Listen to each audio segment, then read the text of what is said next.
नमस्कार, मैं सौरभ सिंह परिहार और आप सभी का स्वागत है। सवाल आपका है। आज इस मुद्दे पर हम चर्चा करेंगे बजट को लेकर। जैसे हमने देखा कि पिछले दिनों केंद्र सरकार ने बजट पेश किया था, उसके बाद अब मुख्यमंत्री भूपेश बघेल 1 मार्च को छत्तीसगढ़ का बजट पेश करने जा रहे हैं। वित्त मंत्री के रूप में वो बजट पेश करेंगे, लेकिन कोरोना काल के कारण इस बार चुनौतियां काफ़ी ज़्यादा है। बजट को कैसे जो है कामों के हिसाब से बांटा गया है, कैसे विभागों को जो है उनकी योजनाओं को लेकर जो है पैसे दिए जा रहे हैं, जैसे अनेक जो है चुनौतियाँ हैं। और इस वक्त हमारे साथ इसी बजट को लेकर जो है खास मेहमान पहुँचे हुए हैं। आप देख सकते हैं बीजेपी के, कांग्रेस के सीए हैं, जो इकोनॉमिस्ट हैं, यहाँ पर स्टूडेंट हैं, महिला वर्ग है, हर वर्ग को हमने शामिल करने की कोशिश की है ताकि इनसे बातचीत कर सकें कि वो आखिर जो है छत्तीसगढ़ सरकार के बजट में वो क्या चाहते हैं, किस तरीके से जो है बजट को बनाया जाना चाहिए, क्या होना चाहिए। पूरे मुद्दे पर मैं कुछ खास मेहमानों से परिचित करवा देना चाहता हूँ। हमारे साथ जो है श्रीनिवासन जी हैं, रवि गौड़ानी जी हैं, हमारे साथ जगदीश साहू जी हैं,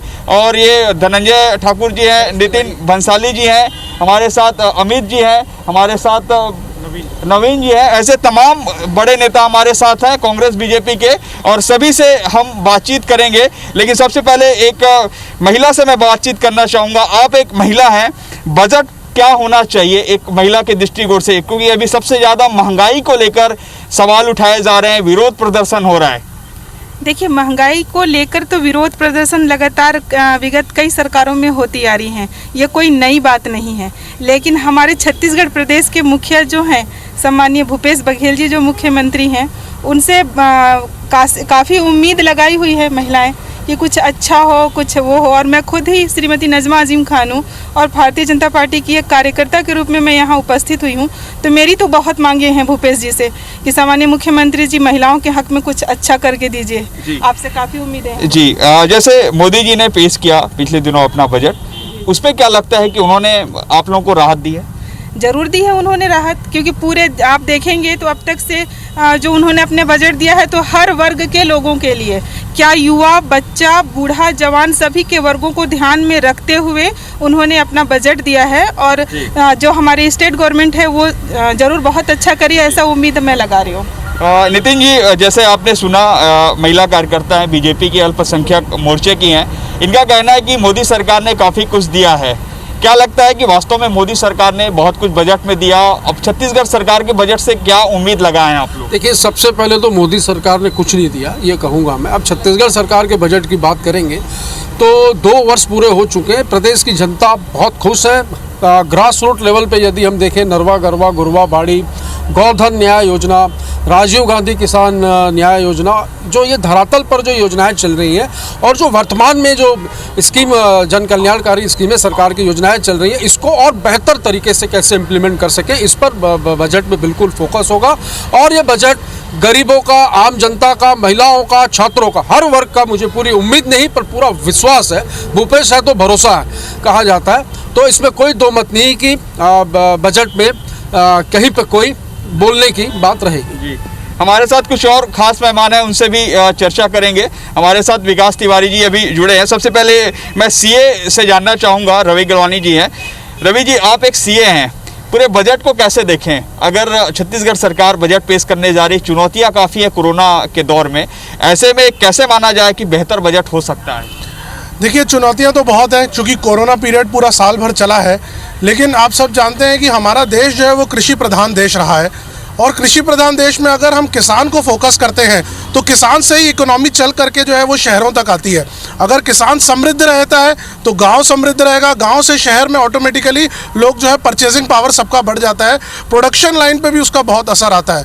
तो मैं समझता हूं कि हमारे भूपेश बघेल जी किसान हितैषी हैं, तो वो किसान से रिलेटेड की बातों को शुरू करते हुए युवाओं को ध्यान देते हुए, और आप देख पा रहे हैं कि अभी जिस प्रकार से सरकार इंग्लिश मीडियम स्कूल्स पर फोकस कर रही है, तो मैं समझता हूं कि शिक्षा में भी उनका एक अच्छा खासा ध्यान रहेगा, ताकि जो नए बच्चे पढ़ करके आ रहे हैं उन्हें इंग्लिश मीडियम की शिक्षा भी मिल सके और वो मॉडर्न इंडिया के साथ कदम ताल मिला करके उनके साथ आगे बढ़ सकें। जी, आहूजा जी, आप एक बिजनेसमैन भी हैं, कैसे देखें बिजनेस के सेक्टर्स में क्या होने चाहिए जो पिछली सरकार में नहीं हुआ? स्टेट गवर्नमेंट के बजट से आप लोगों को क्या उम्मीदें हैं?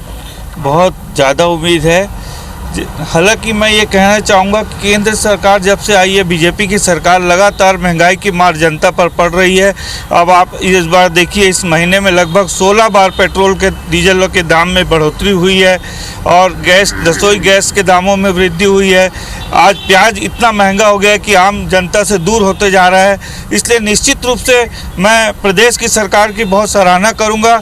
ये गरीब, मजदूर और किसान के हित में निर्णय लेने वाली सरकार है और यहाँ के लोग बहुत खुश हैं। प्रदेश की जनता भूपेश सरकार जी से बहुत खुश है। जी, आप सहकारी के क्षेत्र से जुड़े हुए हैं। सहकारिता के क्षेत्र में सरकार लगातार बेहतर काम कर रही है, लेकिन बीजेपी का आरोप रहता है कि आपकी सरकार कोई काम नहीं कर रही है। आप एक सहकारिता के क्षेत्र से जुड़े हुए हैं, इस नाते कैसे देखते हैं वास्तव में सरकार क्या काम कर रही है और बजट में क्या होना चाहिए?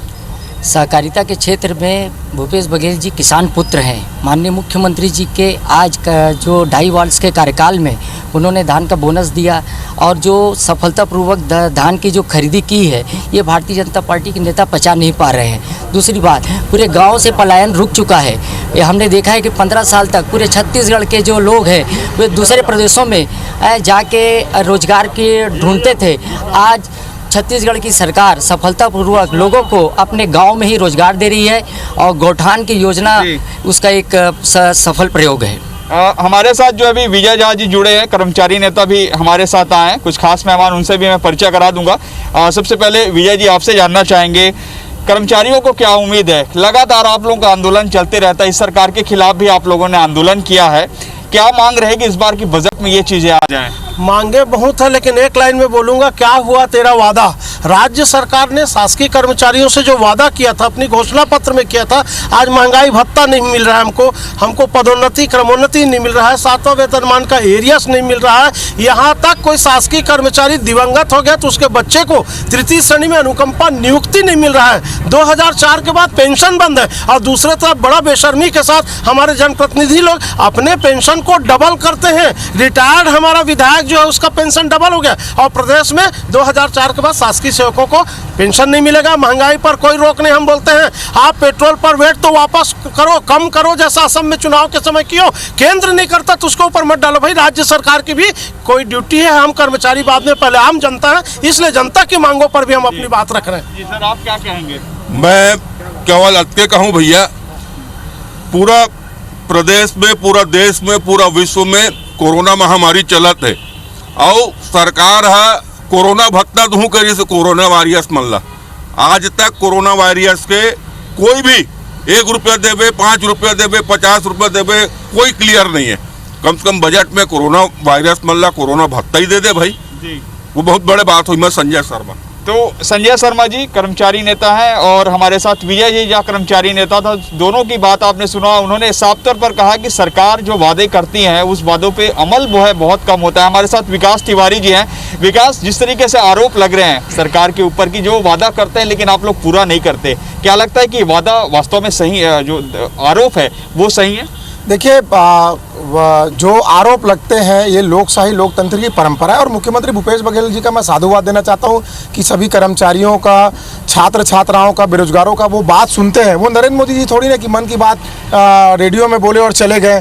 मैं वो बहन को भी साधुवाद देना चाहता हूँ जो भारतीय जनता पार्टी की हमारी बहन जो खड़ी है, उन्होंने कहा मोदी जी ने जनहित का फैसला लिया और सिलेंडर को 900 रुपये कर दिया है, पेट्रोल डीजल को 100 रुपये के पार कर दिया। ये कौन सा जनहित है? ये भारतीय जनता पार्टी जाने। मैं इस बजट में माननीय मुख्यमंत्री भूपेश बघेल जी से निवेदन करना चाहूँगा कि जो 14 साल में, 15 साल में रमन राज में जो घोटाले हुए हैं, उन घोटालेबाजों को जेल के सलाखों के पीछे भेजे। जो चिटफंड कंपनियों में 10,000 करोड़ प्रदेश से बाहर गए हैं, उनके आरोपियों को भारतीय जनता पार्टी के बड़े नेताओं से पूछ के आइडेंटिफाई करके उन पैसों को ला करके इनको वापस देने की जरूरत है। भूपेश है तो भरोसा है, ये बात रोज चरितार्थ हो रहा है। 2500 रुपये धान समर्थन मूल्य से लेके तमाम चीज़ें हैं। भूपेश है तो भरोसा, ये कांग्रेस के नेताओं का कहना है। धनंजय ठाकुर जी, आप लगातार डिबेट में बैठते हैं, आरोप लगते रहते हैं कांग्रेस सरकार के ऊपर, लेकिन जैसे कर्मचारी आरोप लगा रहे हैं उसको कैसे देखें आप लोग? देखिए, मैंने यहाँ पे पूरे जितने लोग हैं जो बजट पर भी राय रख रहे हैं, इससे एक बात तो स्पष्ट हो चुका है कि केंद्र में बैठी नरेंद्र मोदी की सरकार से जनता का विश्वास उठ चुका है। जनता ये मान चुकी है कि ना तो महंगाई कम कर पाएंगे, ना तो बेरोजगारों को रोजगार दे पाएंगे, ना तो भ्रष्टाचार खत्म कर पाएंगे। तमाम प्रकार के जो उम्मीदें जनता ने पाली है उसमें नरेंद्र मोदी की सरकार विफल हो चुकी है। ये जनता को अपने यहाँ पे मिल चुका है। दूसरी बात, राज्य मुख्यमंत्री भूपेश बघेल की सरकार है। माननीय मुख्यमंत्री भूपेश बघेल जी जिस दिन शपथ लेते हैं उसके 1 घंटे पश्चात ही राज्य की जनता को सौगात पे सौगात दे रहे हैं। आज 21 लाख से अधिक किसान छत्तीसगढ़ में कर्ज मुक्त हो चुके हैं। किसानों को धान कीमत 2500 रुपये मिल रहा है। यहाँ पे आप देखेंगे जो कोरोना संकट चला है जिसमें नरेंद्र मोदी की सरकार ने राज्य की जनता को कुछ देने के बजाय राज्य के पैसे को लेने का काम किया है जो पीएम केयर फंड में, और राज्य की जनता उससे तरस रही है।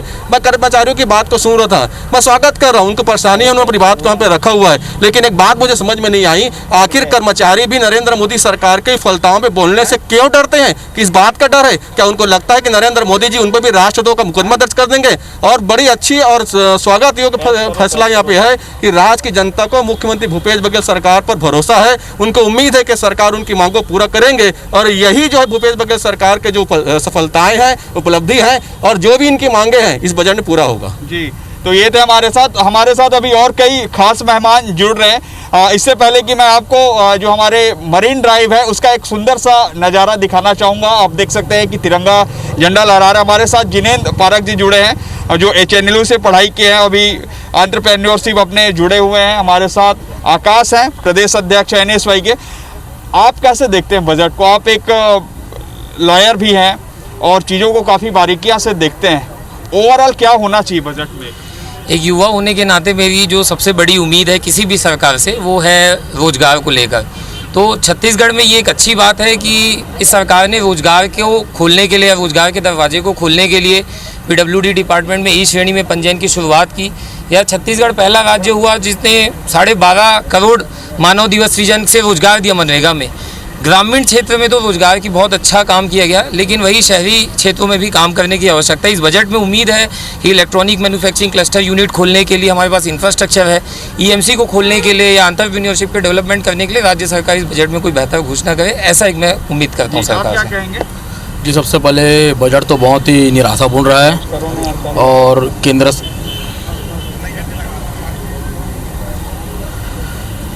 केंद्र सरकार को हम देखते हैं तो ये बजट में सिर्फ छात्रों को झुंझुना पकड़ा है केंद्र सरकार ने। ना तो रोजगार की बात कही, न किसी की बात। भूपेश सरकार से क्या उम्मीद है? भूपेश जी जो बजट पेश करने वाले हैं, सरकार ने तो बजट में छात्रों को ध्यान में रख करके और बहुत ही अच्छा बजट पेश होगा, और रोजगार के ऊपर भी पूरा ध्यान दे रहे हैं। आकाश है हमारे साथ, NSY के प्रदेश अध्यक्ष हैं।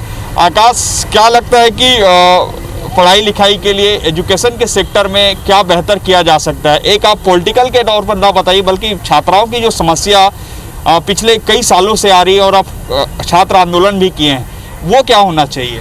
सबसे बड़ी बात तो बजट पे सुझाव जो हो रहा है, हम लोगों ने बजट के पूर्व सरकारों को बहुत से सुझाव दिए हैं, लेकिन छात्रों की बात ये सरकार सुनते नहीं थी। मैं भूपेश बघेल जी का साधुवाद देना चाहूँगा कि 2 सालों के अंदर 14,500 शिक्षक की भर्ती निकालना हो और उन्हें नियुक्ति करना हो। और यहाँ पर आज के दिन में, आज ही के डेट में 60 से ज़्यादा असिस्टेंट प्रोफेसर के पोस्ट आ चुके हैं। मतलब सरकार हमारी जो है छात्रों को रोजगार देने को बढ़ रही है। जहाँ देश में बेरोजगारी बड़ी मुद्दा है, जहाँ पर नरेंद्र मोदी की सरकार रोजगार छीन रही है, वहाँ हमारे भूपेश बघेल की सरकार जो है लोगों को रोजगार देने का काम कर रही है। और मुझे पूरा उम्मीद है भूपेश बघेल जी से आने वाले समय में जो बजट में छात्रों को और जो छत्तीसगढ़ के स्थानीय छात्र हैं उनको रोजगार मिलने की पूरी उम्मीद है।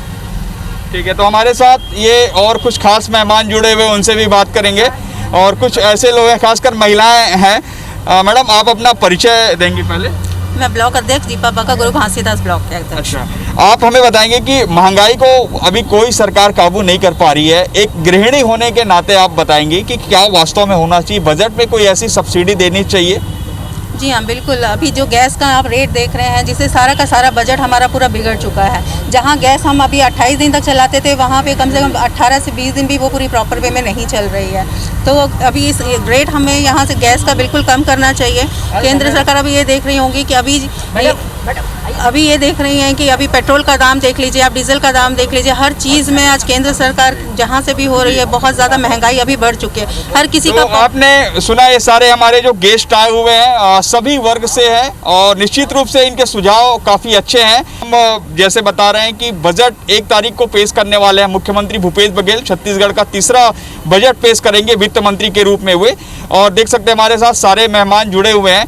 आपसे हम जानना चाहेंगे कि केंद्रीय कृषि सुधार बिल लाया गया है, उसको भी लेकर काफ़ी विरोध हो रहा है, लेकिन छत्तीसगढ़ सरकार ने उसको यहाँ निष्प्रभावी बनाने के लिए कानून लाए हैं। लेकिन बजट में और क्या प्रारूप किया जा सकता है कि लोगों को लगे कि ये सरकार खेती किसानी के लिए ही काम कर रही है? देखिए, सबसे पहले तो मैं आपको बता दूं कि हमारी सरकार निरंतर आप देखेंगे, क्योंकि यहाँ पर स्वयं एक हमारे जो मुख्यमंत्री हैं वो एक किसान हैं और किसान होने के नाते वो किसानों की असीम पीड़ा को भली भांति समझते हैं। और जो केंद्र में बैठी हुई निरंकुश सरकार है और वहाँ पर बैठे हुए जो हुक्मरान हैं उन्होंने सिर्फ किसानों को ठगने का काम किया है। अगर आप NCRB का आंकड़ा देखेंगे तो निश्चित तौर पे हर घंटे एक किसान सुसाइड कर रहा है और इनके आने के बाद लगभग 67,796 किसानों ने आत्महत्या की है। और हमारी सरकार आने के बाद जिस प्रकार से हमने किसानों का लगभग 9,000 करोड़ रुपए अल्पकालीन ऋण माफ़ किया और लगातार हम जो धान का कटोरे में जो हम धान खरीदी कर रहे हैं, आर्थिक मंदी होने के बाद भी आप देखिए छत्तीसगढ़ उससे अछूता रहा। ये दर्शाता है कि हमारा जो बजट आने वाला है वो कृषि आधारित होगा और जिससे लोगों को रोजगार मिलेगा। हमारी नरवा गरवा गुरुआ बाड़ी जो योजना है, जो जिसका जन समर्थन मिल रहा है, वो रोजगार सृजन कर रही है। आने वाले समय में आप देखिएगा कि छत्तीसगढ़ सशक्त और समृद्ध दोनों रहेगा। जी, हमारे साथ कुछ और खास मेहमान हैं। मैडम, आप अपना परिचय देंगी? मैं शनाशा जी। बजट पेश होने वाला है, महिलाओं को क्या उम्मीद है? अब जैसे देखेंगे तेल हो गया, दाल हो गया, गैस सिलेंडर हो गया, इसमें सबसे ज़्यादा बढ़ोतरी हो रही है। आज पहले जो सिलेंडर आता था 300 रुपये में, आज की डेट में वो 800 में आता है। पेट्रोल ले लीजिए, वो देखिए पहले 70 रुपये था, आज की डेट में वो 90 हो चुका है। तो जो पहले अपन जो हमारी इनकम थी उस हिसाब से हमारा बहुत बजट जो है बहुत ज़्यादा गड़बड़ा चुका है ना। जैसे बोलेंगे हाई सोसाइटी को उतना फ़र्क नहीं पड़ता है, एक स्लम को ज़्यादा फ़र्क नहीं पड़ता है, मिडिल क्लास में इसमें बहुत ज़्यादा दिक्कत आती है। तो आपने सुना ये महिला है, इनका साफ तौर पर कहना कि महंगाई वास्तव में जो है एक महिलाओं के लिए और ज़्यादा परेशानी रहती है क्योंकि पूरा किचन उन्हीं को देखना पड़ता है। और हमारे साथ कुछ और ख़ास मेहमान जुड़े हुए हैं।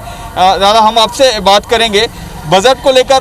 आपको क्या लगता है कि कैसे बजट होना चाहिए जिसमें सभी वर्गों का डेवलपमेंट हो सके, छत्तीसगढ़ के और इंफ्रास्ट्रक्चर डेवलपमेंट हो सके? बजट तो ऐसा होना चाहिए स्वर हिताय स्वर सुखाय बजट होनी चाहिए। लेकिन बजट देखा जाता है कि आमतौर से ऐसी बजट नहीं होता सर्वहारों के लिए, जैसे मेहनत कश व्यक्तियों के लिए बजट होनी चाहिए। हमेशा सरकार एक बजट एक वर्ग के लिए ही बजट करती है। जैसे कर्मचारी वर्ग बहुत दिनों से पीड़ित है, महंगाई भत्ता, उनका महंगाई भत्ता फ्रीज कर दिया गया, इंक्रीमेंट फ्रीज कर दिया। अरे भाई, महंगाई तो सबके लिए होता है ना भाई। एक तरफ विधायक और सांसदों का आप डबल वेतन कर रहे हो, 2 लाख से 4 लाख यात्रा भत्ता कर रहे हो, 2 लाख से 4 लाख उसका भत्ते बढ़ा रहे हो, और यहाँ पे कर्मचारियों का है 7वां वेतन मान दे दिया और कोई भत्ता उनको मिलने नहीं है। तो महंगाई का जो वर्ग है, या तो फिर आप महंगाई भत्ता नहीं, जैसे पेंशन का है 2004 के बाद से पेंशन बंद कर दिया गया है, लेकिन विधायकों सांसदों का 2004 के बाद से आप पेंशन दे रहे हो, उनका भी पेंशन बंद कर दो। तो पेंशन जो है इस तरीके से सर हिताय सर सुखाय बजट होनी चाहिए। जैसे कि सीनियर सिटीजन के लिए होता है, सीनियर सिटीजन का जो रियम्बर्समेंट होता है मेडिकल का रियम्बर्समेंट नहीं मिलता उन लोगों को। पेंशनर्स को लिए है, पेंशनर लोगों की भत्ताएं रोक दी गई है, उनकी महंगाई भत्ता नहीं दिया जा रहा है, 32 माह का वेतन रोक दिया गया है। तो ये सारी चीज़ें उनको होनी चाहिए। हमारे साथ और कुछ हैं खास मेहमान, उनसे जानना चाहेंगे। नितिन जी, मैं आपसे जानना चाहूँगा कि पिछले साल कई विभागों के लिए बजट निकाले गए, लेकिन कई विभागों ने बजट भी खर्च नहीं कर पाया है। तो इस स्थिति में क्या देखें कि क्या डेवलपमेंट के प्लान होने चाहिए? आप जो बजट निकालते हैं वो पूरे खर्च नहीं हो पाते, अगर खर्च भी कुछ होते हैं तो उसमें अनियमितता की शिकायत आती है। देखिए, ऐसा कहीं भी नहीं था। जो प्लान बने थे उन प्लानों के तहत बिल्कुल काम किया जाना था। लेकिन इस बार ये बात किसी से छुपी नहीं है कि मार्च के बाद हम देखें जैसे नया बजट सेशन शुरू हुआ, नया वित्तीय वर्ष, और जिस प्रकार कोरोना की मार ने 2020 में आर्थिक स्थितियों को देश की जनता सब भलाकान रहे, इसमें सब इन बातों से वाकिफ़ हैं। इस वजह से योजनाएं जो है, कुछ आपने सही कहा कि कुछ ऐसे राशियां हैं जो कुछ विभागों की जो खर्च नहीं हो पाई। उसकी वजह यही थी कि कोरोना काल में जो स्थितियां होती हैं काम करने की वो संभव नहीं थी। जी, हमारे साथ जो है नवीन जी, उनसे भी जान लेंगे। एग्रीकल्चर से ज़्यादा इनका ताल्लुकात है, कैसे देखें क्या होना चाहिए खेती किसानी के मामले में? छत्तीसगढ़ के खवैया हमार भैया भूपेश भैया जे ढंग से अपन सारा प्रदेश जाना थे कि किस तरह से हमारे भैया पूरा प्रदेश के हर वर्ग हर समुदाय के बारे में सोचत हुए आगे कैसे ढंग के काम करत थे, सब जन जानत थे। और ये बजट के बाद में और जान जही मैं भैया से निवेदन करत हूँ कि जो बात जनता चाहत है, जो कहा थे, उकर बात ला ध्यान में रखते हुए आगे काम करना है और ये बात ला साबित करके दिखाना है कि नरेंद्र मोदी जी आप पर जतका अत्याचार करना है करत रहो, हमारे प्रदेश में हम अपन ढंग से जनता के हित में कार्य करके दिखाबो और हमेशा दिखाते रहो।